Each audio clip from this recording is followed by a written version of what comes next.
প্রিয় দাখিল ষষ্ঠ শ্রেণীর শিক্ষার্থীরা সবাই কেমন আছো? আশা করি সবাই ভালো আছো। তো এই ভিডিওতে আমরা নিয়ে এসেছি তোমাদের 2025 সালের বার্ষিক পরীক্ষার বিজ্ঞান বিষয়ের প্রশ্নপত্রটি।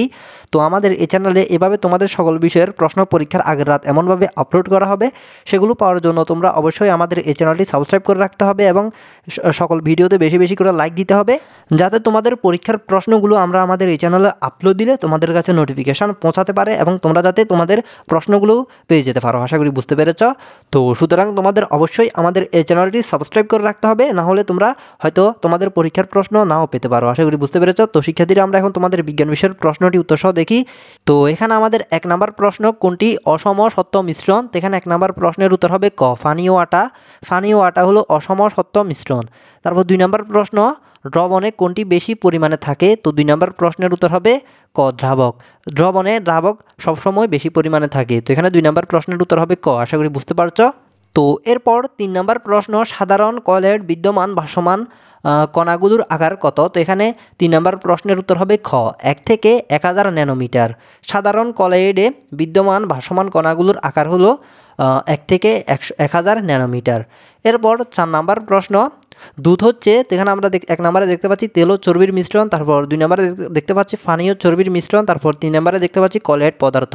তো এখানে 4 নম্বর প্রশ্নের সঠিক উত্তর হবে ঘ, 1, 2, 3। অর্থাৎ এখানে 4 নম্বর প্রশ্নে আমরা যে অপশন 3টা দেখতে পাচ্ছি, 3টা সঠিক উত্তর হবে। এরপর 5 নম্বর প্রশ্ন, শূন্যস্থানে আলোর বেগ কত? তো এখানে এটির উত্তর হবে ক, 3 গুণ 10 × 8 মিটার বাই সেকেন্ড। তো এখানে 5 নম্বর প্রশ্নের উত্তর হবে ক। তো শিক্ষার্থীরা, এরপর এখানে আমাদের 6 নম্বর প্রশ্ন, কোন রং বস্তুর শোষণ ক্ষমতা বেশি? অর্থাৎ কোন রঙের বস্তুর শোষণ ক্ষমতা বেশি? তো এটি হবে কালো। অর্থাৎ উত্তর হবে খ, কালো রঙে বস্তুর শোষণ ক্ষমতা বেশি। তো শিক্ষার্থীরা, এরপর এখানে আমরা দেখতে পাচ্ছি, এখানে আমাদের বলা হয়েছে নিচের উদ্দীপকটি পড়ো, অর্থাৎ চিত্রটি দেখাও, লক্ষ্য করো এবং 7 ও 8 নং প্রশ্নের উত্তর দাও। তো এখানে আমরা চিত্রটা দেখতে পাচ্ছি। তো এখানে আমাদের 7 নম্বর প্রশ্ন, প্রতিফলন কোণের মান নিচের কোনটি? তো এটির উত্তর হবে ক, 50 ডিগ্রি। এখানে প্রতিফলন কোণের মান হবে 50 ডিগ্রি। তারপর 8 নম্বর প্রশ্ন, প্রতিফলন কোণ। তো এখানে আমরা 3টা অপশন দেখতে পাচ্ছি, সঠিক উত্তর হবে ঘ, 2 ও 3। প্রতিফলন কোণ, এখানে সঠিক উত্তর হবে গ, 2 ও 3। তো এখানে বুঝতে পারছো আশা করি। এরপর আমরা একটু নিচে স্ক্রল করে তোমাদের 9 নম্বর প্রশ্নটা দেখি। তো 9 নম্বর প্রশ্নে আমাদের বলা হয়েছে, দর্পণের তলের সঙ্গে 30 ডিগ্রি কোণ উৎপন্ন করে আলোক রশ্মি পড়লে প্রতিফলন কোণের মান কত? তো এখানে 9 নম্বর প্রশ্নের উত্তর হবে ঘ, 60 ডিগ্রি।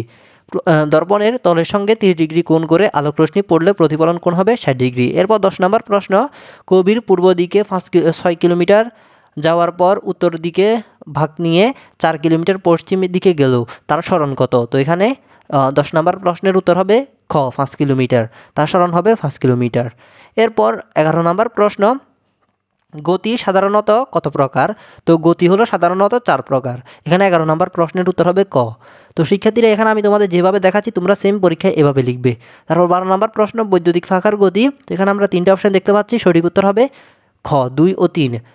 বৈদ্যুতিক ফাঁকার গতি হলো জটিল গতি এবং পর্যাবৃত্ত গতি। তো এখানে তোমরা সেম এভাবে লিখলে 30-এ 30ই পাবে এখানে, আর পুরো প্রশ্নে এভাবে লিখলে তোমরা 100-তে 100 পাবে। তারপর এখানে 13 নম্বর প্রশ্ন, কোনো বস্তুর অবস্থান স্থির না থাকাকে কী বলে? তো এটিকে বলে গতি।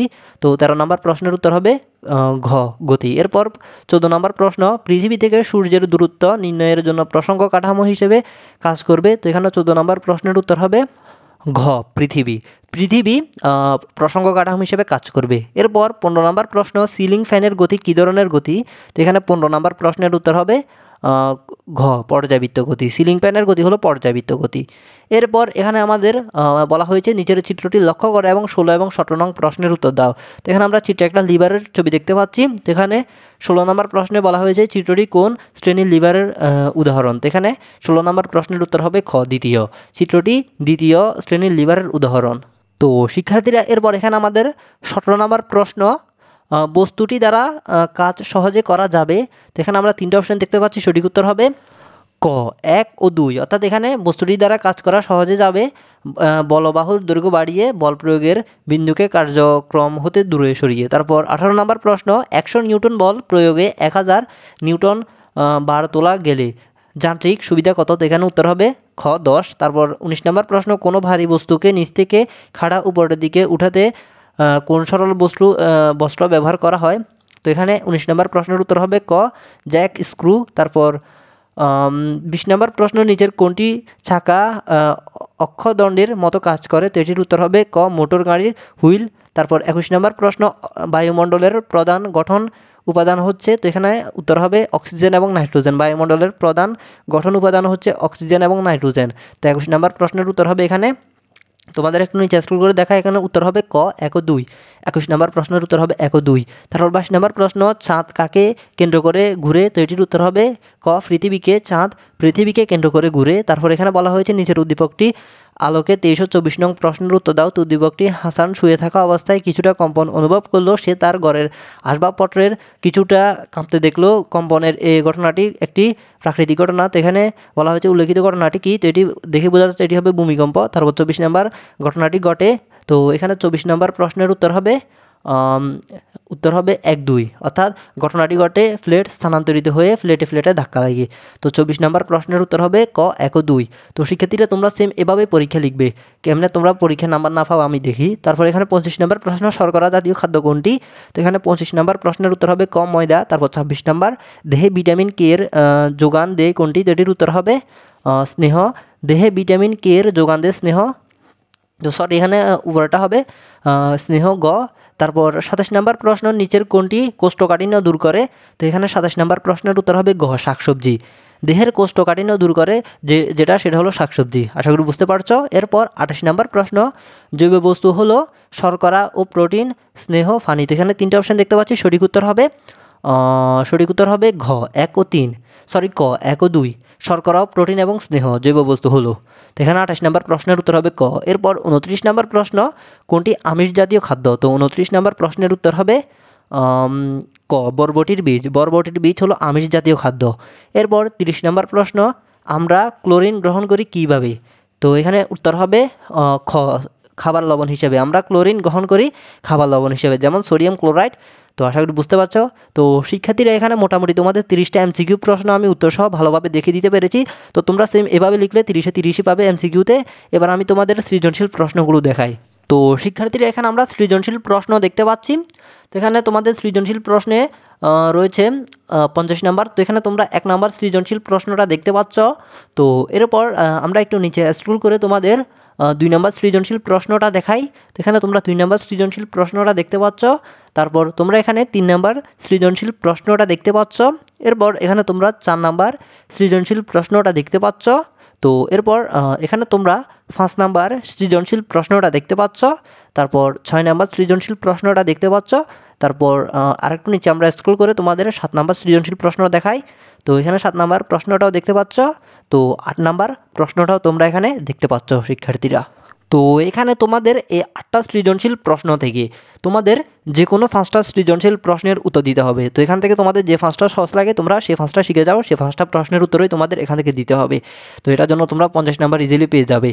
তো শিক্ষার্থীরা আশা করি বুঝতে পারছো। এরপর তোমাদের সংক্ষিপ্ত উত্তর প্রশ্নগুলো দেখাই। তো এখানে তোমরা তোমাদের সংক্ষিপ্ত উত্তর প্রশ্নগুলো দেখতে পাচ্ছ। তো তোমরা দেখতে পাচ্ছ সংক্ষিপ্ত উত্তর প্রশ্ন থাকে এখানে 15টি থেকে তোমাদের যে কোনো 10টি প্রশ্নের উত্তর দিতে হবে। তো 10টির জন্য তোমাদের রয়েছে 20 নম্বর। এখানে 1 নম্বর প্রশ্ন, ফরমালিন তরল গ্যাস দ্রবণ কেন ব্যাখ্যা করো। 2 নম্বর, 25 ডিগ্রি সেলসিয়াস তাপমাত্রায় পানিতে চিনির দ্রবণীয়তা 211.4 কেন। তারপর 3 নম্বর, আটা মিশ্রিত পানি কোন ধরনের মিশ্রণ ব্যাখ্যা করো। তারপর 4 নম্বর, সমতল দর্পণে সৃষ্ট প্রতিবিম্বের বৈশিষ্ট্য লেখো। 5 নম্বর, ঘূর্ণন গতি ও ঘূর্ণন চলনের গতির মধ্যে পার্থক্য লিখো। তারপর 6 নম্বর, অনুজ্জ্বল বস্তু কালো দেখায় কেন। তারপর 7 নম্বর প্রশ্ন, পর্যায়বৃত্ত গতি কাকে বলে, 2টি উদাহরণ দাও। তো শিক্ষার্থীরা এগুলো ছিল প্রথম 7টি প্রশ্ন। তো এর পরের প্রশ্নগুলো, এখানে 8 নম্বর প্রশ্ন, পরম স্থিতি ও পরম গতি সম্ভব নয় কেন ব্যাখ্যা করো। তারপর 9 নম্বর, কোনো সাইকেলের দূরত্ব 2 মিটার পার সেকেন্ড স্কোয়ার বলতে কী বুঝো। তারপর 10 নম্বর, লিভারের মূলনীতি লেখো। তারপর 11 নম্বর প্রশ্ন, যান্ত্রিক সুবিধার একক নেই কেন। তারপর 12 নম্বর প্রশ্ন, পৃথিবীর কেন্দ্রমণ্ডল ও গুরুমণ্ডল উত্তপ্ত কেন। তারপর 13 নম্বর প্রশ্ন, বায়ুমণ্ডলের বিভিন্ন স্তরের মধ্যে ট্রপোস্ফিয়ার সবচেয়ে গুরুত্বপূর্ণ কেন। তারপর 14 নম্বর, ভিটামিনকে জৈবিক প্রভাব বলা হয় কেন। তারপর 15 নম্বর, পরিবেশের ভারসাম্য রক্ষা করা প্রয়োজন কেন। তো শিক্ষার্থীরা এখান থেকে তোমাদের যে কোনো 10টি প্রশ্নের উত্তর দিতে হবে, অর্থাৎ এই 15টি প্রশ্ন থেকে। তো সেখানে তোমাদের জন্য রয়েছে 20 নম্বর। তো শিক্ষার্থীরা এটি ছিল তোমাদের বিজ্ঞান বিষয়ের প্রশ্ন। আশা করি তোমাদের সবগুলো প্রশ্ন আমি বিস্তারিত ভালোভাবে দেখিয়ে দিতে পেরেছি। তো তোমরা এই প্রশ্নগুলোর উত্তর অর্থাৎ সৃজনশীল এবং সংক্ষিপ্ত উত্তর প্রশ্নগুলোর উত্তর গাইড থেকে অথবা বই থেকে খুঁজে খুঁজে নিয়ে নিতে পারবে। আর তোমরা অবশ্যই এই ভিডিওর কমেন্ট বক্সে একটা ফেসবুক পেজের লিঙ্ক দেওয়া আছে, অর্থাৎ গ্রুপের লিঙ্ক দেওয়া আছে, তোমরা সেই লিঙ্কটাতে ক্লিক করে অবশ্যই গ্রুপটাতে জয়েন হয়ে নিবে। সেখানে তোমরা আরও বিস্তারিত তথ্যগুলো পেয়ে যেতে পারো। আশা করি বুঝতে পেরেছ। তো শিক্ষার্থীরা, এটি ছিল তোমাদের বিজ্ঞান বিষয় সাজেশন। দেখা হবে অন্য বিষয় সাজেশন নিয়ে। তো সেগুলো পেতে অবশ্যই চ্যানেলটি সাবস্ক্রাইব করে রাখো। তো সবাই ভালো থেকো, সুস্থ থেকো, আল্লাহ হাফেজ।